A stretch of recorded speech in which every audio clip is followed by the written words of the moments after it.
I didn't believe in bad doors until the night the hallway learned my name, and I realized the building had been waiting for me to notice it, because the first thing that happened wasn't a sound or a shadow, but a rule breaking itself. The service door at the end of our floor opening inward when it was only ever supposed to open out. A small wrongness that pressed cold into my chest, the way you feel when an elevator dips too far before stopping. And I stood there, with my keys halfway to the lock, listening to the building breathe in a way I had never noticed before. Not loud, not even audible at first, just a pressure change like a sigh through pipes, and the door was ajar by the width of a finger, which mattered because the super had told everyone at move-in that the door hadn't been used in years, that it was sealed, that it was a leftover from when the place was something else. And you could tell, because the paint on the handle had grown soft and shiny from time, rather than touch, and the hinges had that chalky look of metal that forgets motion. And I remember thinking, someone must have leaned on it from the other side, because my brain needed a reason. And that was the first mistake, because reasons are invitations, and the building loves invitations. I know that now. I know it because when I closed the door, just pushed it back to its proper alignment, felt the latch kiss home with a polite little click, the hallway didn't relax. It didn't return to the way it had been. The lights didn't flicker back to normal. They stayed a shade dimmer than before, as if the brightness had learned something and decided to keep it. And when I unlocked my apartment and stepped inside, the smell of old dust followed me in like a person who didn't bother to wipe their feet. And I told myself it was nothing, because telling yourself it's nothing is the second mistake. And that night, lying in bed, I heard footsteps pause outside my door. Not footsteps walking, not a neighbor passing by, just the soft compression of weight settling into the carpet. A waiting sound, and then a knock that wasn't a knock so much as a suggestion. The lightest contact, like someone tapping to see if glass is real. And I didn't answer, because answering is the third mistake. And the thing about rules is you don't know them until you break them, or until they break you. And the building has rules it follows very carefully, except when it doesn't. And that's when you start to understand you're being taught something. Because the next morning the service door was open again, wider this time. Not much, but enough to show darkness beyond. That didn't behave like darkness should. It wasn't empty. It wasn't full. It was arranged.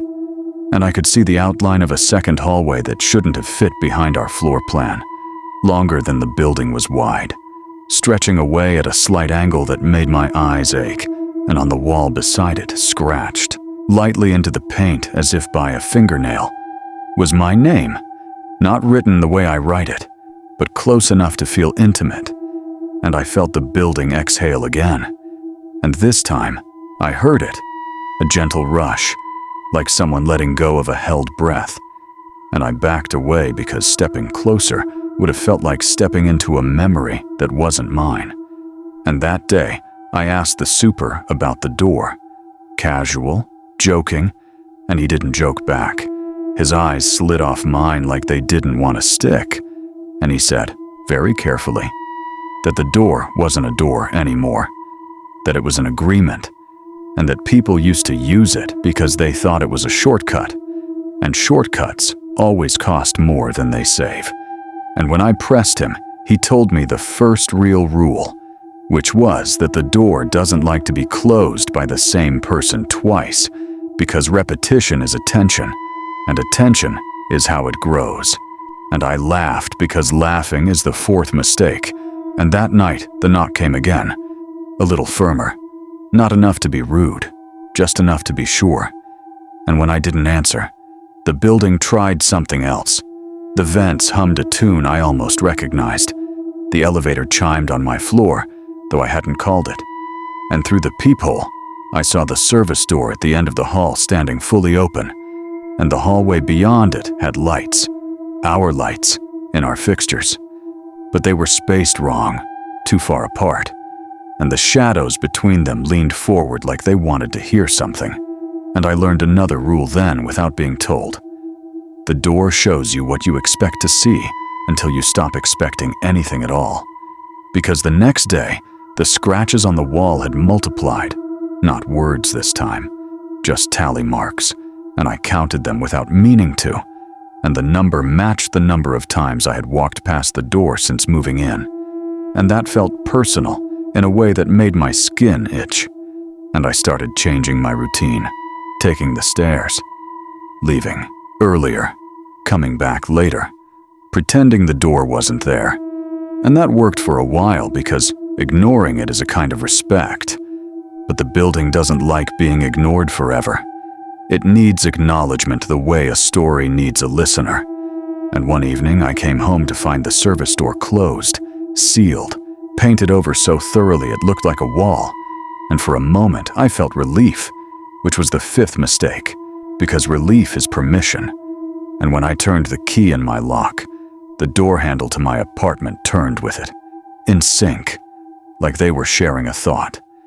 And behind me, the wall where the service door had been rippled, just slightly, the way water does when something moves under it. And I heard my name again, not spoken, not exactly, more like remembered aloud. And I realized the rule I had missed, the most important one, which is that the building doesn't need doors to be open if it knows where you keep your keys, and after that, time stopped behaving. Small things first.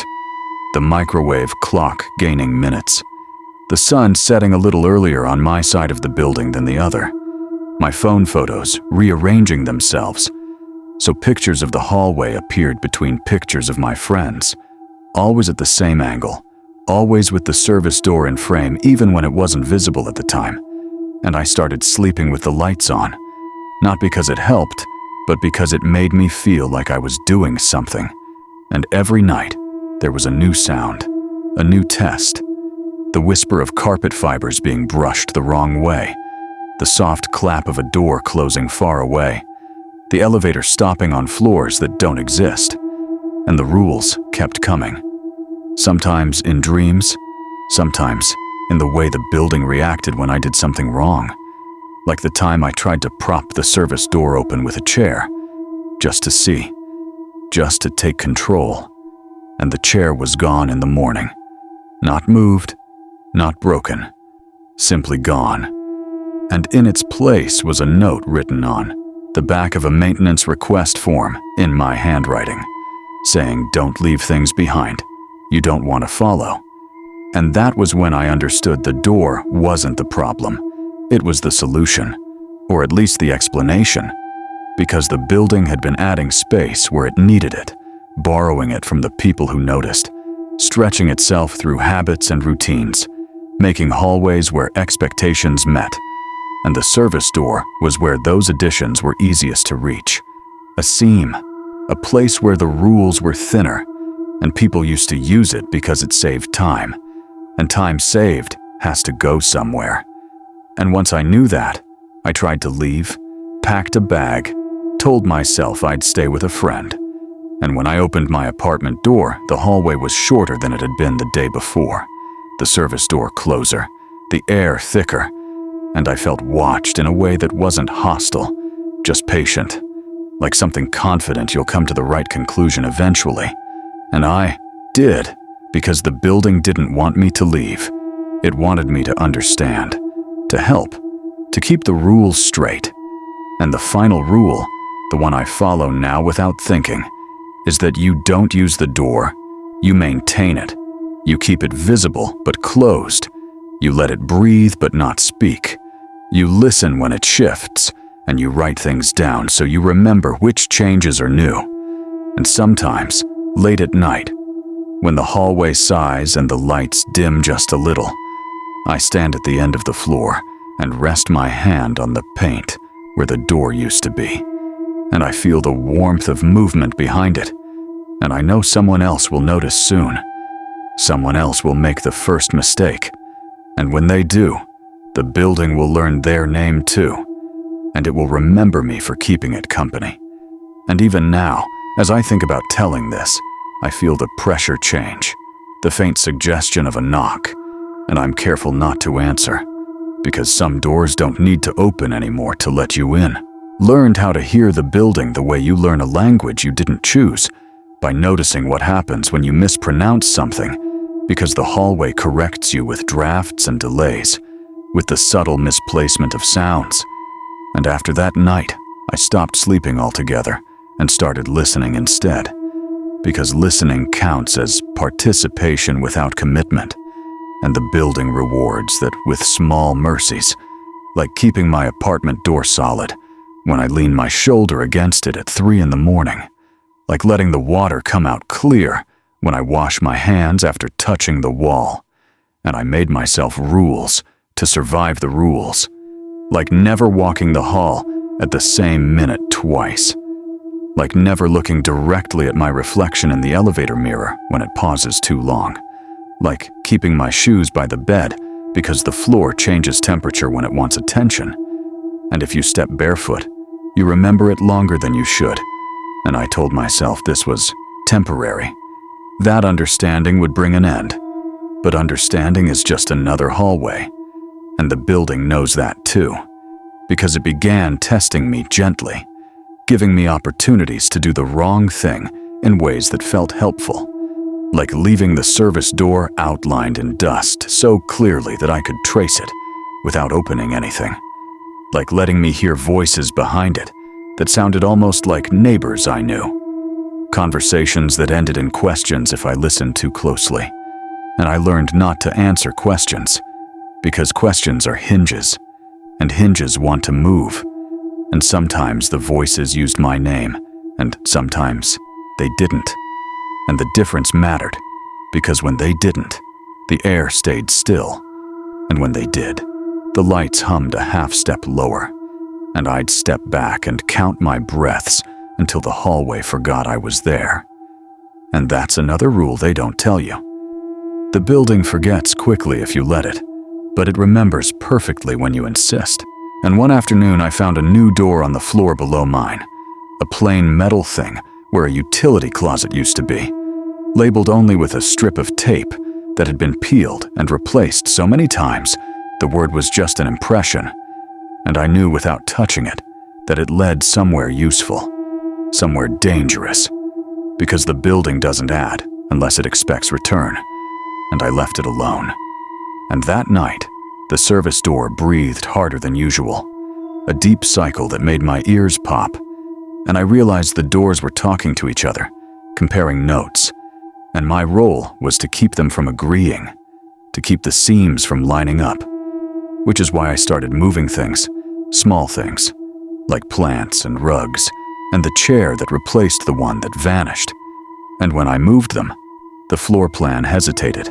The new door downstairs faded a little, like a thought abandoned mid-sentence, and I slept for 2 hours straight for the first time in weeks, and I woke to find a note slid under my door, not written, just an imprint, as if someone had pressed paper hard enough to leave a message without ink, and it said, "Thank you," without saying it. And that was worse than anger would have been, because gratitude is an expectation you're supposed to meet again. And from then on, the building began giving me things, tiny conveniences, the elevator arriving when I needed it, the hallway lights brightening when my hands were full, and I understood the trap of that kindness immediately, because every gift establishes a debt, and debts need collectors, and I started refusing in the only way I could, by making my life less predictable, by tripping breakers, by opening windows, by letting noise in from outside so the building couldn't hear its own thoughts. And for a while that worked, until the night the service door appeared inside my apartment. Not fully, just the handle emerging from the wall beside my bookshelf, paint cracking like old ice, and I froze because that broke a rule I thought was solid, and the handle was warm, warmer than my hand when I hovered near it, and it turned slightly on its own, testing, and I spoke then, which I hadn't done before.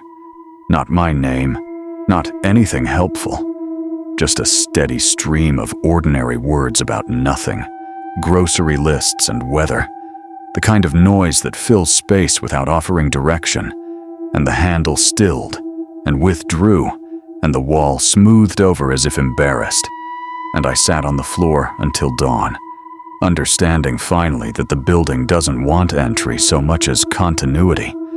It wants the story to keep going, and doors are punctuation, not destinations. And when you remove the punctuation, the sentence runs on until it changes meaning.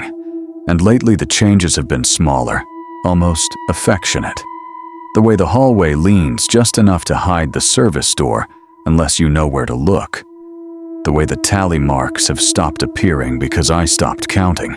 And sometimes I catch the reflection of someone in the elevator who looks like me, but slightly less tired, as if they've been carrying my extra hours. And I don't stare because staring is rude. And tonight the air is steady, and the lights are even, and the wall at the end of the hall is just a wall again. And I know that won't last, because nothing here ever lasts. It just pauses, waiting to see who notices first. And as I sit quietly, listening to the building remember itself, I feel the familiar pressure change, the soft suggestion that something is about to be opened somewhere, and I make myself very still, because the most important rule, the one that keeps you from becoming a door yourself, is knowing when to let the building think it imagined you.